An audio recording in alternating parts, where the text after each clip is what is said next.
Olá, bem-vindos a mais um Sob Escuta especial. Hoje entrevistamos a Ministra de Estado e da Presidência, Mariana Vieira da Silva. Muito bem-vinda. Começo com uma pergunta muito genérica, que é: quando é que os portugueses vão retomar as suas vidas normais? Eu julgo que não é justo para ninguém podermos dizer ou introduzir um calendário sobre normalidade. Esta pandemia e tudo o que nós temos vivido nos últimos 15 meses é marcada por muitas incertezas e por muitas mudanças naquilo que nós vamos conhecendo sobre esta doença e, portanto, aquilo que nós podemos dizer é que procuramos, como desde o primeiro dia, tomar todas as medidas necessárias, mas nunca mais do que as necessárias, e ir acompanhando o conhecimento, permitindo também que todos possam ouvir aquilo que os peritos nos primeiros tempos nos diziam apenas a nós, para podermos continuar a prosseguir a nossa vida, que não é numa situação de normalidade e na verdade não sabemos quando é que pode ser. Acredita que no fim da legislatura vamos estar como estávamos em 2019, do ponto de vista daquilo que é o cotidiano das pessoas? Pois, a nível económico é outra questão. Não me arrisco dizer e penso muitas vezes nesse dia em que será possível, como todas as pessoas, mas a verdade é que ninguém sabe e, portanto, estarmos aqui a criar expectativas como muitos de nós tivemos no início deste ano, quando começou a vacinação, que rapidamente sairíamos da situação em que vivemos, não sabemos dizer que variantes vão aparecer, não sabemos dizer a efetiva capacidade de resposta das vacinas face a variantes que ainda não conhecemos e, portanto, temos que ir gerindo. Eu gostava muito, provavelmente mais do que ninguém, de dizer outra coisa, mas a verdade é que não sabemos. É muito imprevisível. Há aqui um aspecto mais concreto e esta semana foi bastante polémico e até tem sido a própria Ministra da Presidência que tem estado, no fundo, no olho do furacão por ter dito isto, que disse o seguinte antes da final: eu vou ler, que é para as pessoas que vierem à final da Liga dos Campeões virão e regressarão no mesmo dia com teste feito e em situação de bolha, ou seja, em voo charter, deslocação para 2 zonas de espera de adeptos, daí para o estádio e depois do jogo de volta para o aeroporto, estando em território nacional menos de 24 horas. Reconhece que as coisas não correram bem assim? Reconheço, mas queria dizer uma coisa antes. A vez em que expliquei isso, ainda não tinham sido retomados os voos turísticos e é evidente, como aliás no último briefing em que voltei a falar disso antes da final da Liga dos Campeões, que quando isso acontece, todo o acordo que tinha sido feito passa a ser muito mais difícil, porque qualquer pessoa passa a poder voar para o Porto e muitas pessoas sem bilhete, mas obviamente vestindo as camisolas dos seus clubes e dando uma imagem de que estavam cá para a Liga dos Campeões. Portanto, em primeiro lugar, essas frases foram ditas num contexto em que não havia voos sem ser essenciais de ingleses para o Porto. Depois a situação mudou, talvez pudéssemos ter sido mais claros quanto a essa mudança de situação, porque ela, objetivamente, para toda a gente, passou a ser uma situação diferente e, obviamente, que reconheço que nem tudo correu bem, acima de tudo, nem tudo correu como nós dissemos que ia correr. Outra coisa diferente é se na avaliação, no cômputo geral, fazemos, apesar de tudo, uma avaliação de que não correu mal, como faz a Polícia ou a Direção-Geral de Saúde. Agora, que não correu como o Governo disse, e no caso eu disse que ia correr, isso é evidente. Mas, por exemplo, as declarações que fez sobre a bolha, estas que nós estávamos aqui a citar, são de 13 de maio. No dia 11 já havia indicações, já havia notícias, pelo menos, sobre a reentrada de Portugal. Essa possibilidade estava aberta na lista dos países, dos destinos verdes do Reino Unido.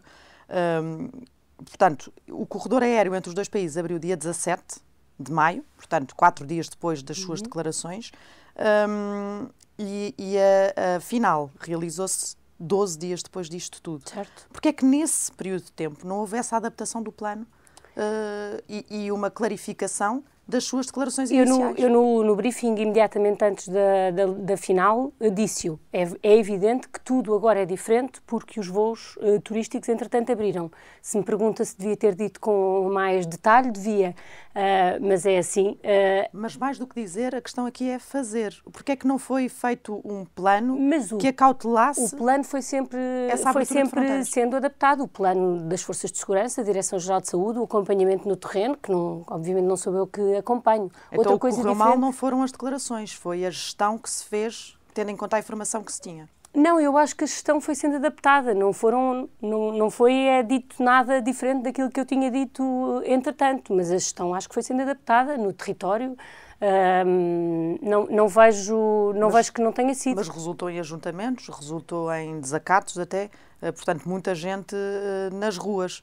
Alguma coisa falhou. Certo. Também desse ponto de vista, e não só do ponto de vista de declarações. Mas eu tenho visto frequentemente notícias de muita gente nas ruas em muitos pontos do país e nada relacionados com a Liga dos Campeões. Nós temos que separar um pouco as águas. Cabe-nos a todos combater os ajuntamentos e, obviamente, também ao Governo através das medidas que toma, às forças de segurança, através da sua aplicação. Outra coisa distinta é pensarmos que isso só aconteceu por causa da final da Liga dos Campeões. E isso não é verdade. Aliás, nos mesmos dias, muitos órgãos de comunicação social relatavam ajuntamentos noutros sítios. Mas a questão aqui é que estes dois eventos, a Liga dos Campeões e também os festejos do Campeonato Nacional de Futebol, eram previsíveis, não é? Havia uma maneira de prever, ao contrário desses ajuntamentos mais espontâneos que existem pelas cidades, como de que está a falar. No caso de haver dois acontecimentos nós aplicamos as mesmas regras. Como é que falha mesmo assim a gestão da situação? Falha porque estamos todos muito saturados e julgo que até há poucos dias vivíamos com uma certa sensação de que daqui só podia melhorar. Já não tínhamos nenhum momento em que as coisas pudessem regredir. E isso num contexto em que, repare, já não há nenhuma medida de recolher obrigatório, já não há nenhuma impossibilidade das pessoas... Então os portugueses que estão a falhar pelo cansaço e não o Governo na gestão? O Governo na gestão, eu nunca deixarei de assumir responsabilidades por dificuldades de organização, por erros de gestão. Agora, nós não temos mais, já não temos os instrumentos que existiram de controlo das pessoas na rua e ainda bem, já não estamos em estado de emergência. Todos nós somos livres de andar na rua, temos regras para cumprir, mas não estamos a falar do mesmo nível de controlo. E por isso, sim, quando há abertura de medidas, há maior responsabilidade individual de cada um de nós. É assim e é a única forma de não vivermos com medidas tão restritivas durante tanto tempo. E, portanto, erros na comunicação e numa certa expectativa que foi criada sobre a vinda em bolha, assumo-os totalmente, porque é evidente que a partir do momento em que muda o contexto, e não é só o contexto de estarmos na lista verde do Reino Unido, é também o contexto do levantamento das restrições que havia.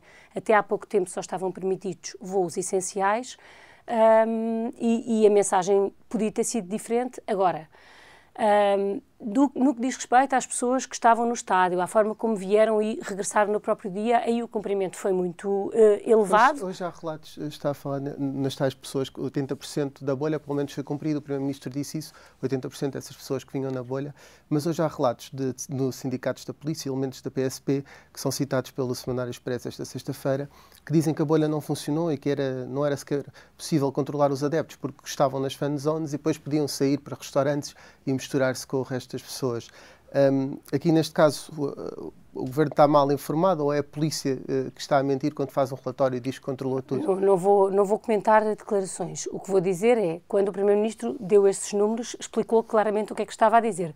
Explicou quantas pessoas tinham aterrado no próprio dia da final da Liga dos Campeões e deixado o país no mesmo dia, sendo transportadas em transportes coletivos do aeroporto para as zonas, das zonas para o estádio. Eu depois, como é que essas coisas foram organizadas no terreno, não vou comentar e são decisões também que se tomam operacionalmente, reduzindo ao máximo o risco, que é no fundo o objetivo principal. Há aqui uma coisa que é, depois disto tudo, Portugal voltou a ser considerado um destino de risco pelos britânicos.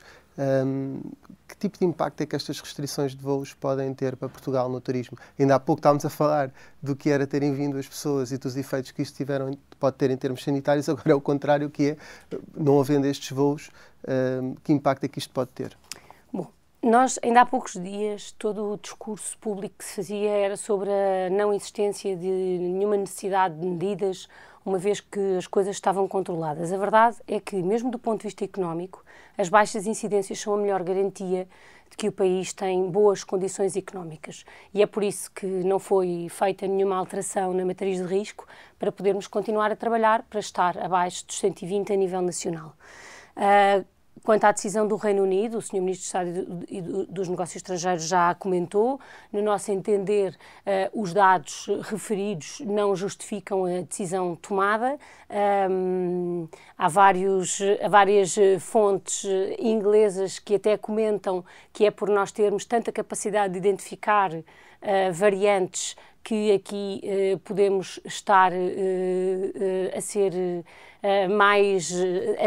podem estar a ser mais exigentes connosco. Aquilo que nos cabe é continuar a trabalhar no controle da pandemia, sabendo sempre que quem quer fazer uma oposição entre a situação sanitária e a situação económica, quem quer dizer que ou estamos bem na saúde ou estamos bem na economia, na verdade não está a ser justo para com o que aconteceu. O que nós vemos é que a economia está sempre melhor quando a pandemia está mais controlada, e é isso que temos de continuar a fazer. O Governo foi, na verdade, surpreendido por esta decisão, é isso?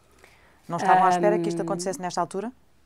Não, porque os números, face ao número nacional que normalmente é utilizado, estão ainda abaixo, e consideramos que a situação da pandemia tem um nível de controle significativo. Acompanhamos todas as variantes, temos medidas diferenciadas para os sítios onde surgem surtos ou crescimentos, e, portanto, a nossa expectativa era de, tendo Portugal a situação ainda controlada, podermos continuar. Mas o que é que se pode fazer para contrariar esta instabilidade que existe face ao Reino Unido? Porque numa semana entramos na lista, noutra semana saímos, pelo meio há até possibilidade de queixas de Portugal, porque na verdade foram adeptos ingleses que vieram nessa altura da final da Champions que criaram aqui alguma ideia de que pode ter havido aqui excessos e ajuntamentos ilegais. Nós, a única coisa que podemos fazer é continuar a controlar a pandemia e, naturalmente, como aliás temos feito, manter abertos todos os canais mais técnicos de comunicação com os diferentes países, explicando exatamente qual é a nossa situação, dando informação sobre as variantes que temos e sobre a situação epidemiológica. Não podemos fazer nada a não ser manter a pandemia controlada. E isso é algo que julgo que todos temos que ter presente. A ideia de que com menos restrições vivemos melhor, a economia acelera, nem sempre é verdadeira, e, portanto, o que temos é que sempre procurar esse equilíbrio entre termos uma vida o mais normal que é possível com uma pandemia como aquela que vivemos e, ao mesmo tempo, poder deixar que a economia possa funcionar num contexto de controle sanitário, porque quando há descontrole sanitário é mesmo quando a economia mais é penalizada. O certificado europeu que vai existir e vai entrar em vigor para que as pessoas possam viajar no espaço europeu, é possível de alguma forma sensibilizar o governo britânico nesse sentido? Esse trabalho está a ser feito? Eu julgo que esse é mesmo um trabalho do Ministro dos Negócios Estrangeiros, e, portanto, eu não vou aqui estar a fazer comentários. É óbvio que o certificado digital, o certificado verde, é um instrumento muito importante porque nos permite que quem está vacinado, quem está imunizado de alguma maneira, quem tem teste, possa viver, do ponto de vista das viagens, mais livremente, e esse é um momento importante, não só para o nosso país, para o mundo em geral. Era importante para o Governo que o Reino Unido aderisse ao certificado? É importante que o maior número de países possa aderir a instrumentos como este ou que possam comunicar com este. O Reino Unido, neste caso, é o impacto económico que tem numa altura como o verão em Portugal, eu creio que seja para o turismo. O que não podemos é associar eventuais crescimentos que temos só aos turistas, porque não existe nenhuma evidência que, por exemplo, a Liga dos Campeões tenha provocado qualquer resultado, e ao mesmo tempo viver numa espécie de bipolaridade, que queremos que venham, mas não queremos que venham. Mas há aqui uma coincidência de eventos, não é? Tal como houve no Campeonato Nacional de Futebol. Apesar de não haver... mas a coincidência de eventos é também de uma muito maior liberdade. Houve peritos, aliás, que vieram dizer que houve um crescimento de casos na sequência dos festejos. Certo, mas a questão é, há inúmeras coisas que mudaram e que podem explicar a variação de casos. E todos nós participamos e somos parte dessa maior mobilidade. Não creio que nenhum de nós, os três, possa dizer que tem uma mobilidade na sua vida exatamente equivalente àquela que tinha há um mês. Não temos. Isso é visível nos números. Nós vemos que, face ao dia em que estivemos mais confinados desde que a pandemia começou, nós temos neste momento 13% de confinamento, ou seja, temos uma situação muito próxima já do normal, e isso tem consequências, e é sempre neste equilíbrio de evitarmos ajuntamentos, procurarmos só estar com um número de pessoas reduzido para que possamos continuar sempre a acompanhar a situação daqueles que nos rodeiam. Mas nesse cenário de maior abertura não faz sentido, por exemplo, que as autoridades policiais tenham mais do que um comportamento apenas pedagógico? E não estou a falar de um comportamento musculado, que é logo o 80 deste 8, mas uma coisa a meio caminho de poderem intervir mais e terem indicações para, por exemplo, passar multas com mais frequência, enfim, uma ação mais do que a pedagogia. Eu percebo o que diz, mas nós devemos afetar as nossas liberdades e aquelas que neste momento existem o mínimo possível e, portanto, as polícias devem fazer exatamente aquilo que lhes compete, e temos visto inúmeras vezes que, que estão presentes em momentos de ajuntamento para que as pessoas se afastem e abandonem esses sítios. Agora, é sempre um equilíbrio muito difícil, e obviamente que é tudo muito mais fácil quando as restrições são muitas, porque as pessoas estão genericamente em casa, saem poucas vezes, há muito menos pessoas na rua e é muito mais fácil de controlar isso. E nós, estando neste momento, sendo possível ter este maior nível de abertura, devemos tê-lo e devemos comportar-nos para que ele se possa manter. É evidente, eu percebo que se possa dizer, mas nem tudo deve depender do comportamento individual. Mas qual é a alternativa? A alternativa é manter níveis de confinamento muito elevados para sempre. Não, mas as pessoas perceberem que as regras são mesmo para aplicar, e se calhar com uma ação das autoridades policiais um bocadinho mais presente, isso não mudaria? Não tenho. Por exemplo, nessa questão de que fala de que há muitos ajuntamentos nas cidades que acabam por violar as regras que estão em vigor. E muitos deles são noticiados precisamente pela intervenção que a polícia tem nesses momentos. Muitos deles são notícia precisamente porque a polícia teve essa intervenção. Só para terminar este ponto, ficou um bocadinho a ideia, e há neste caso, e até atinge o Governo, portanto também acho que seria até do interesse do Governo esclarecer, que às vezes há uma desproporção quando são cidadãos estrangeiros e quando são nacionais. E outra questão que é, o Reino Unido abriu o corredor verde quando tinha 2 equipas e entretanto fechou. O Governo não tem nenhuma evidência de que não tenha sido meramente uma questão técnica e científica o encerramento do corredor para Portugal. E, em segundo ponto, segunda pergunta, se há alguma desproporção de quando são estrangeiros e de quando são cidadãos nacionais. Não, julgo que essa evidência não existe, e não creio que nenhum país impeça as pessoas de saírem do seu país com essa facilidade, mas também não me cabe a mim fazer qualquer comentário. Relativamente à desproporção de intervenção, não me parece que ela exista. Temos visto muitas notícias sobre intervenções no Algarve, em Lisboa, no Porto, em todas as cidades, e não podemos confundir uma percepção criada porque as imagens são muitas vezes repetidas com uma ideia de que há qualquer diferença ou discriminação. Nós temos as mesmas regras são, e aliás foram comunicadas em inglês por SMS a todas as pessoas que estavam naquele momento no Porto, e elas são cumpridas, ou fazemos com que elas sejam cumpridas exatamente das mesmas maneiras. Acho que se há a característica que Portugal tem é essa homogeneidade das forças de segurança junto de todos. Mas do seu ponto de vista não fragiliza um bocadinho a ação e a gestão que se faz da pandemia o facto de haver, como há bocado o Rui estava a referir, elementos da PSP que vêm dizer num jornal que a bolha não estava fechada e que as pessoas tinham muita mobilidade para sair da bolha e para se juntarem a outros adeptos noutros locais que não aqueles que estavam geridos de uma forma mais eficaz. E, por exemplo, quando a polícia vem dizer que no Porto teve indicação para não intervir.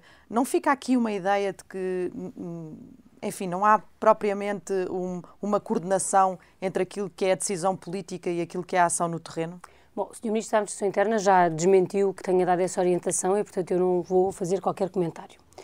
Mas na questão da bolha também quando vamos numa questão da bolha e de poderem sair pessoas... Quando nós vamos numa autoestrada a cumprir a velocidade limite e passa um carro muito mais rápido, passa um carro claramente fora dos limites de velocidade, o nosso pensamento não deve ser: olha, aquela devia ser a velocidade permitida nesta autoestrada. Ou não deve ser: se ele pode, eu também posso. Nós temos um conjunto de regras que todos conhecemos e que devemos cumprir, que ao longo dos últimos 15 meses várias vezes não foram cumpridas e várias vezes houve relato disso. Mas isso não diminui a importância das regras, aliás, pelo contrário, até as aumenta, nem deve fazer com que nós sintamos que se o outro faz também podemos fazer, ou até que a regra devia ser aquela, porque se um carro passou a 180, então devia poder andar-se a 180. Não é assim que as regras funcionam. Aquilo que nos cabe é definir regras que sejam claras, tanto quanto possível, e nem sempre a clareza é fácil, e fazê-las cumprir. E não creio que o acontecimento de um dia represente, ou de 2 dias, ou de 3 dias, represente um traço geral que o nosso país tem tido de cumprimento das regras. Mas há aqui uma consequência concreta desta fase de desconfinamento, que é os números estão a aumentar. Há 2 dias seguidos com mais de 700 casos. Isto aqui, por exemplo, pode significar que o país corre o risco de voltar ao estado de emergência ou a um confinamento geral? Aquilo que nós já sabemos por experiência própria é que a um maior desconfinamento corresponde sempre a um aumento dos casos. Se olhar para a resolução do Conselho de Ministros que aprovou as medidas de desconfinamento em março, lá está dito: é previsível que venha a crescer o número de casos. O que é que nós precisamos? Ter instrumentos de controle desse crescimento. Até agora, os instrumentos que nós tivemos foram bastante bem-sucedidos. Nós fomos sucessivamente aumentando os níveis de desconfinamento e com uma incidência... A incidência continua mais baixa do que estava quando iniciámos o desconfinamento. Verdade, mas continua a aumentar e está a haver essa... Certo, mesmo que sendo de acordo com o que era previsto pelo Governo, a minha questão aqui é se corremos, de facto, o risco de voltar a ter que ir todos para dentro de casa. Corremos sempre o risco de ter que aumentar as medidas restritivas e esse é um instrumento que foi definido. Termos uma bússola para vermos se precisamos ou não de fechar e utilizámo-la e utilizar esse instrumento sempre que necessário. Mas temo que seja necessário voltar ao estado de emergência, por exemplo. Repare, nós com as medidas que temos neste momento, já vários concelhos voltaram atrás no desconfinamento e é o que acontecerá sempre que ultrapassarem os limites que estão previstos e, portanto, existe na prática muitas localidades, muitas cidades, muitas vilas, muitos concelhos que já regrediram. Mas não estão em confinamento geral ou em estado de emergência. Não estão. E a nossa expectativa é que esse controle em números mais baixos da pandemia possa permitir que nunca se volte a essa situação. Tudo isto, claro, obviamente, já transformado pelo número de pessoas que estão vacinadas, que reduz a transmissibilidade e, portanto, nos mantém numa situação de menor risco. Não haverá rebuço, para utilizar uma palavra do Primeiro-Ministro, em voltar atrás se a situação se descontrolasse? Obviamente. Pronto. Vem também aí os Santos Populares. Em Lisboa, acho que o Presidente da Câmara foi bastante claro a dizer que não haverá nada. No Porto não foi bem assim. Disse o autarca que a PSP não pode reprimir se toda a gente vier para as ruas. Até disse que isso seria fascismo e algumas relações desse género. Entretanto, o Primeiro-Ministro disse na quarta-feira que falou por telefone com o autarca do Porto, com o Rui Moreira, que lhe disse que havia apenas 3 espaços de licenciamento, que aliás já estão a funcionar, que são espaços de carrinhos de choque, etc. Mas que garantias é que tem o Governo que perante estas declarações de que a polícia não pode vir para a rua do autarca do Porto, não haverá no São João grandes ajuntamentos? O que é que impede as pessoas de irem a esses 3 locais e poderem surgir outros? O que é que o Governo está a fazer para que isso... 2 pontos. Em primeiro lugar, neste momento, entre as atividades que estão encerradas e que vão permanecer encerradas, encontram-se as festas populares, as romarias, os vários tipos de festas populares que, nesta altura, do fim da primavera e do início do verão existem. E, portanto, a decisão é de que elas não podem funcionar. Nós precisamos de evitar uma situação de bipolaridade permanente entre, ao mesmo tempo que queremos que a vida volte ao normal, queremos que as regras restritivas, preferencialmente as que se aplicam aos outros, se mantenham se mantenham fortes. E, portanto, esse equilíbrio é um equilíbrio nas regras, que me parece que existe. Existe, obviamente, a possibilidade de realização de alguns eventos licenciados e autorizados pela DGS, ao mesmo tempo que existe uma proibição das festas populares. E agora cabe-nos a todos, cidadãos, forças de segurança, governo, todos, garantir que as regras que definimos são cumpridas. Uma situação concreta daquilo que eu estou a pensar e que pensámos quando estávamos a preparar, que é se vários restaurantes tiveram um espaço exterior e no Porto licenciarem, porque há esse sinal e dentro da lotação, durante aquele período no São João, e isso acontecer em 1.500 restaurantes, as pessoas vão sair todas para a rua nesse dia para ir a esses locais, criando alguns ajuntamentos. Isto não preocupa o Governo, isto não está pensado, ou vamos depois no dia 23, 24, a pensar, isto afinal aconteceu. Isto está a ser, de alguma forma... Eu sei que não estou aqui para fazer perguntas, mas a minha pergunta, e é retórica, porque eu não estou aqui a fazer perguntas, é qual é a alternativa? É fecharmos os restaurantes durante alguns dias? Os restaurantes têm regras com a lotação reduzida, com o número limite de pessoas nas mesas e, neste momento, até dia 14, com um horário limitado de funcionamento. Essas regras devem ser cumpridas. As pessoas devem evitar ajuntamentos na rua porque eles continuam impedidos. E, portanto, aquilo que se espera é que todos possamos perceber que no momento em que os casos estão a crescer, se tivermos atitudes de risco, aumentamos o nosso risco de ficarmos em isolamento profilático, de ficarmos doentes, de ficarmos em casa e da nossa vida deixar... A alternativa seria com uma mensagem forte, porque mesmo quando não há regulamentação, quando o Governo faz uma mensagem forte, por exemplo, para a noite de Santo António e para a noite de São João, as pessoas, regra geral, são cumpridoras. A questão é se o Governo está a preparar alguma campanha de informação específica. Eu não conheço regra mais forte do que dizer, neste momento, as festas populares não são permitidas. Essa é a mensagem forte, com muita clareza, que está publicada na resolução do Conselho de Ministros.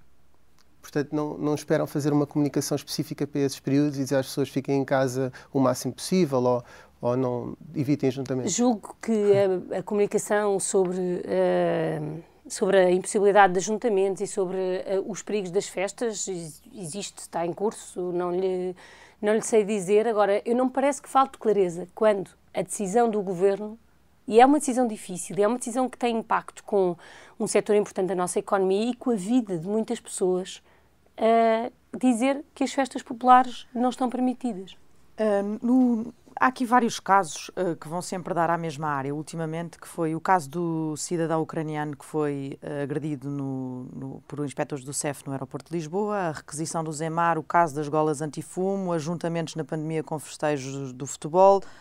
São vários os casos que envolvem a administração interna. Concorda com António Costa quando ele diz que o ministro Eduardo Cabrita é um excelente ministro?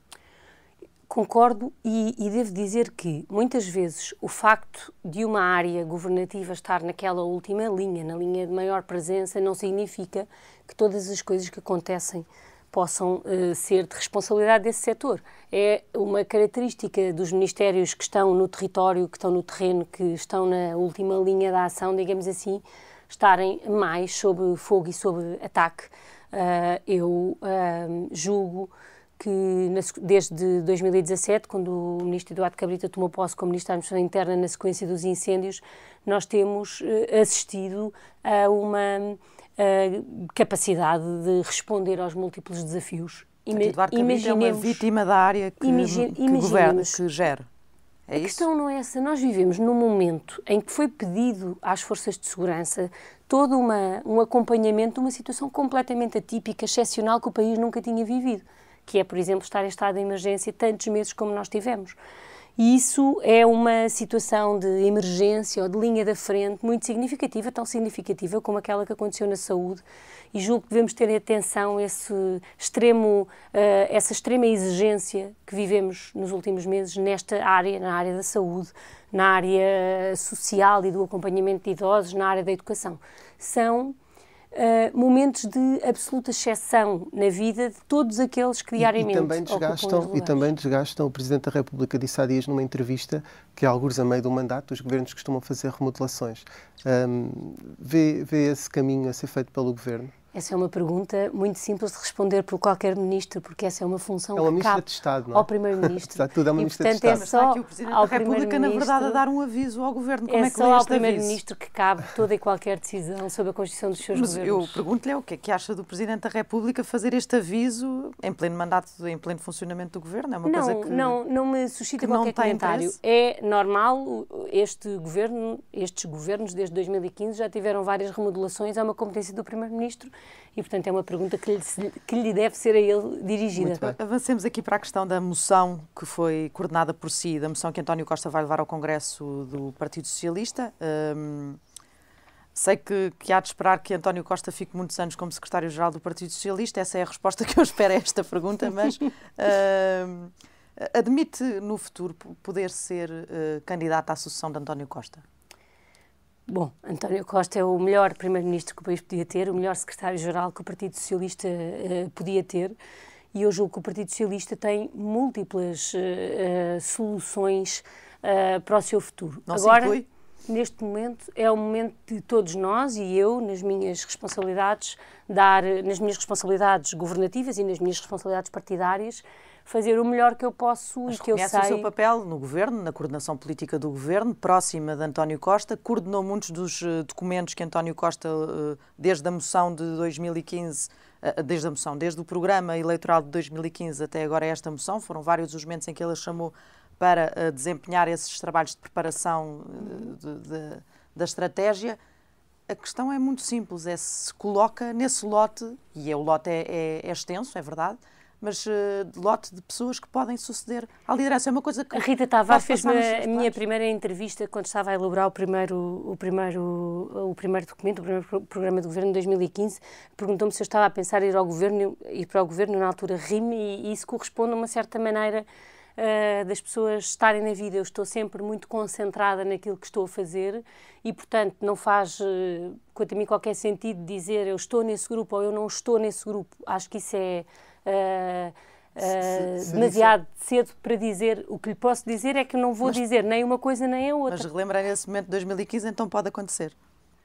A vida acontece muitas vezes por caminhos inesperados. Se me pergunta se o meu perfil, a minha vontade, se eu alguma vez pensei na minha vida, uma coisa dessas não, mas não vou estar a dizer nunca na vida, porque acho que na vida política nós devemos saber que esses nunca não são sequer sérios, não são realistas e, portanto, cada um faz o seu caminho.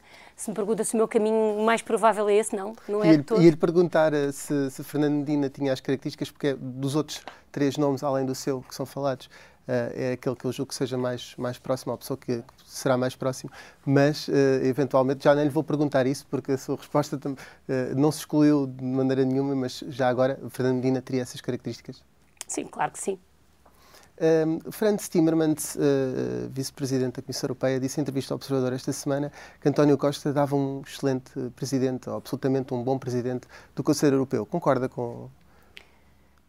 Eu trabalho há 6 anos com o António Costa e, portanto, posso dizer muito simplesmente que as características que o Primeiro-Ministro tem são características que se adequam a qualquer cargo de liderança política. Neste momento, o Primeiro-Ministro que o país tem é o melhor Primeiro-Ministro que Portugal podia ter para um momento em que não só temos que responder à pandemia, não só temos que recuperar o país do ponto de vista económico, mas temos que nos preparar para o futuro e é isso que estamos a fazer todos os dias.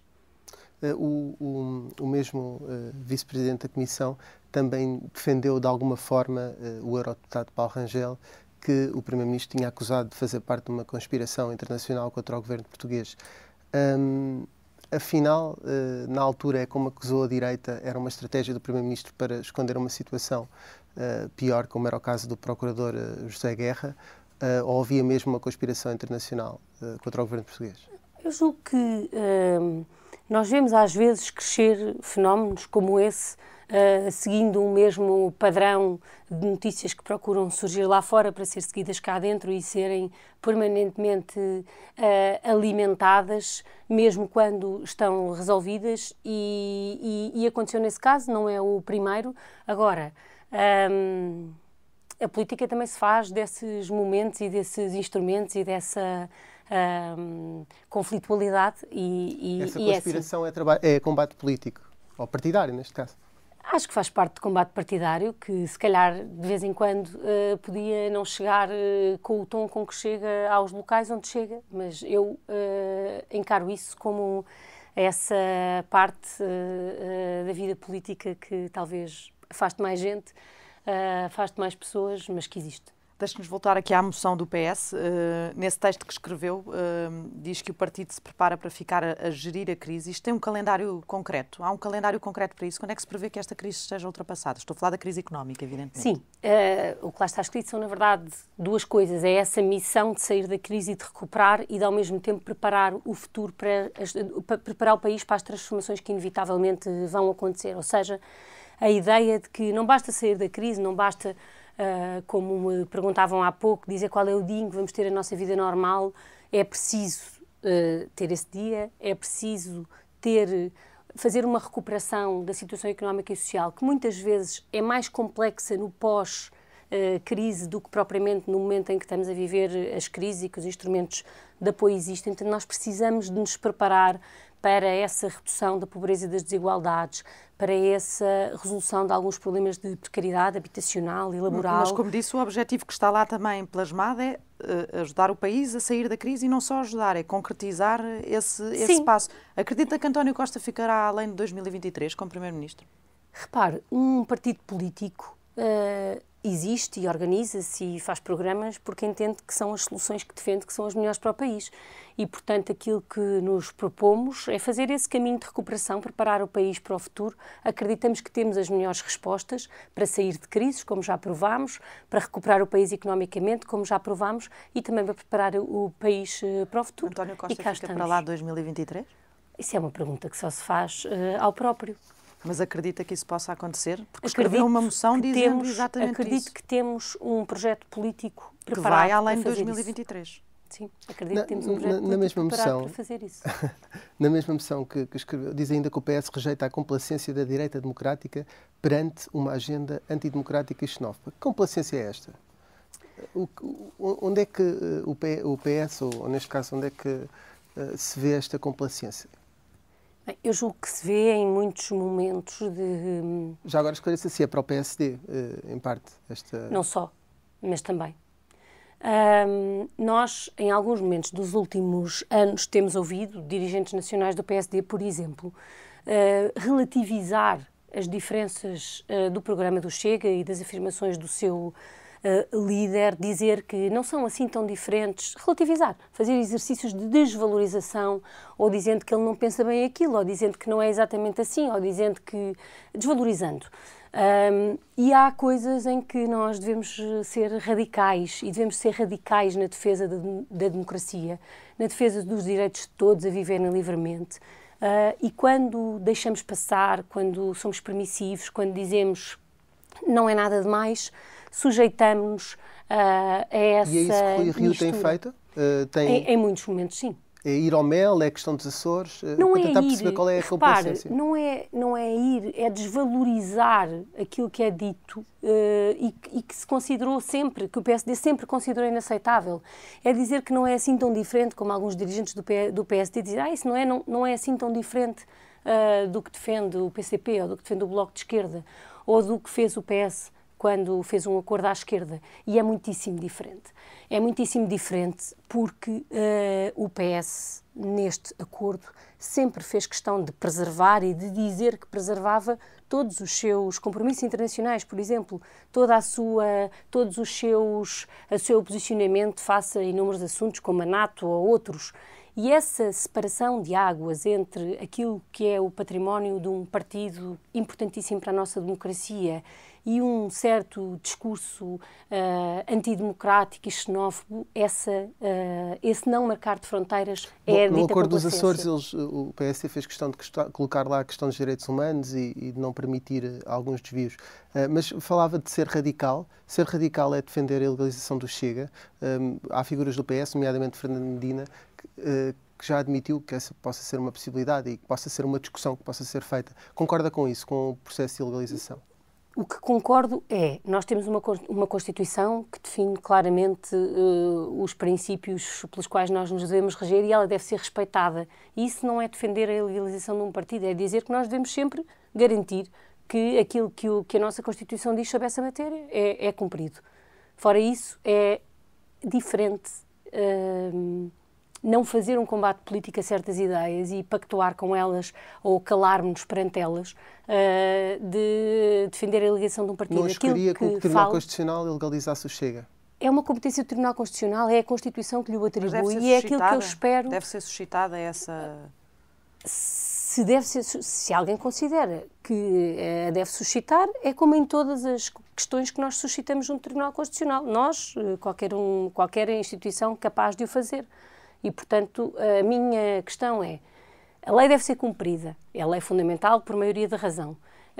E esse é o meu posicionamento sobre esta matéria, é que devemos cumprir a lei fundamental. De qualquer forma, aqui fica claro da moção que o PSD está completamente fora da vossa linha de diálogo e, nomeadamente, na negociação de grandes documentos estratégicos como o Orçamento do Estado, certo? Não. Aqui fica claro que cabe ao PS, no momento em que nós vivemos, fazer um diálogo permanente com todos os setores que rejeitam essa complacência. E existem muitos setores que o rejeitam. Não um partido... Mas o PSD não rejeita, portanto está fora dessa linha. O PSD está a construir o seu caminho e, portanto, deve continuar a construir o seu caminho, que pode ser o de ser complacente ou pode ser o de não ser. Mas, neste momento, não é um partido para o PS Eu julgo que o PS tem sido muito claro sobre uma posição de princípio... Mas esta moção vem dizer uma posição de princípio... Não, a posição é a de que há um momento limite em que negociarmos com quem defende ou deixa defender certas coisas se torna impossível.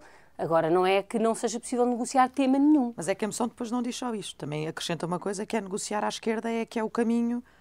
certo. É que é o caminho certo para se mudar de estratégia. Essa frase não é nova, é a frase que estava também na moção anterior e é aquilo que o PS defende. E este diálogo neste momento está reduzido ao PCP? Não, eu julgo que o diálogo não está reduzido ao PCP. O facto de, no último orçamento, só ter sido possível negociar com o PCP não significa que o PS não esteja disponível para continuar esse diálogo com o Bloco de Esquerda, com o PCP, com o Partido de Animais e Natureza, como tem feito com os Verdes. Mas o discurso com o Bloco é muito mais tenso, é muito mais radical, é muito mais agudo, o que lhe quisermos chamar. Há aqui uma encenação, uma estratégia política e, na verdade, nunca vão encontrar-se para o próximo orçamento porque já vieram com o chumbo do outro? Ou... A nossa perspectiva é de que temos condições para negociar um orçamento com todos esses partidos, como tivemos o ano passado, aliás. Na questão do PCP, está dependente da execução do atual orçamento, que está a derrapar. O Partido Comunista, aliás, tem se mostrado muito impaciente. Jerónimo de Sousa até já acusou o Governo de estar a arrastar e a perverter o diploma, são palavras do Secretário-Geral do PCP, um diploma que o PCP ajudou a aprovar. Se o Governo ficar sem apoio suficiente para aprovar o próximo Orçamento do Estado, é expectável que governem duodécimos? Eu julgo que neste momento nós temos condições de garantir a execução do orçamento, é isso que temos a fazer. O orçamento é para 12 meses, não é para 5, e portanto nós vamos prosseguindo. Muitas das medidas fundamentais já estão neste momento em vigor e julgo que temos condições e que é um ganho para o país poder continuar a fazer essa negociação à esquerda e é para isso que nos preparamos. Nos segundos mandatos, e até porque na questão dos apoios sociais houve uma crispação com a esquerda e até com o próprio Presidente da República, nos segundos mandatos os presidentes são mais interventivos, é o que diz a história. Já se está a notar isso, ou não?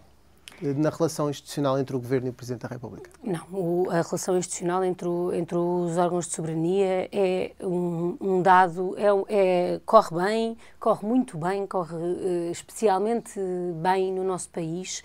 E é um facto do qual nós damos demasiado pouco destaque e é sempre importante e foi absolutamente importante nos últimos 15 meses, foi fundamental e continua e não tenho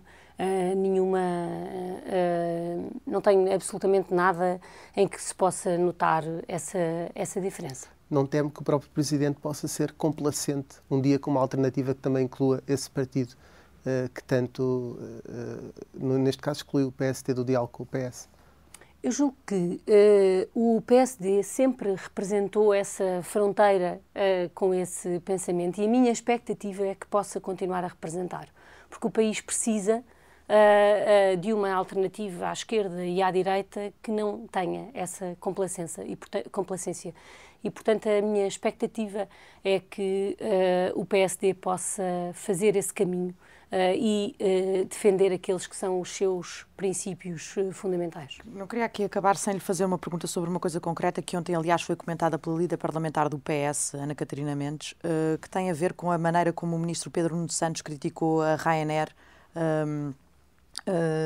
dizendo que é um grande investidor em Portugal, verdade, mas que também tem que respeitar as regras laborais, isso na sequência da questão da ajuda do Estado à TAP. Revê-se nesta reação mais agressiva e mais vincada do ministro Pedro Nuno Santos? Eu não vou fazer nenhum comentário. Eu acho que todas as pessoas têm um determinado estilo e a sua forma, e o que interessa é que o ministro é um ministro, não é? Certo, e os ministros também não são todos iguais. E nem faz à mesa do café se podem esquecer que são ministros. Faz parte da diversidade que todos nós temos e da forma como nós falamos. E não tenho absolutamente nada a comentar. Aquilo que importa é que nós possamos fazer o nosso trabalho, conseguir os nossos objetivos, concretizar um intensíssimo plano, quer na área das infraestruturas, quer na área da habitação. E se nos prendemos à questão dos estilos, não parece que isso seja um caminho. As pessoas são diferentes e muitas vezes nós podemos dizer, olha, eu não diria assim ou eu diria assado, mas isso não é o fundamental. O fundamental são as políticas e a nossa capacidade de as concretizar. Para terminar, mesmo a última questão, quando no último Orçamento de Estado proibiu-se a injeção de capital no Fundo de Resolução do novo banco, o Primeiro-Ministro ligou para o Presidente do BCE para garantir, à Presidente neste caso, que o contrato iria ser cumprido. Estamos em junho, a injeção já devia ter acontecido no início de maio. O Governo está a incumprir o contrato? Isto também não é... O Governo assumiu 3 compromissos fundamentais. O primeiro, que cumpriria os seus contratos. O segundo, que não faria qualquer injeção de dinheiros públicos no capital do novo banco.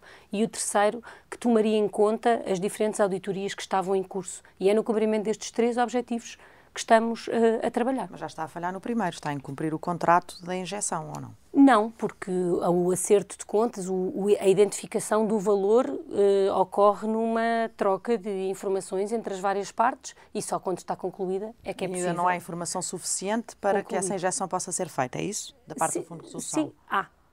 Há informação? Sim, a informação existe e está dada, e o que está nas notícias hoje. Mas quando é que vai ser feita essa injeção? Quando é que vai ser efetivada? O que cabe ao Governo não é a injeção, é a autorização que o Conselho de Ministros fez na semana passada. Eu, sobre o Fundo de Resolução, não tenho quaisquer condições para responder.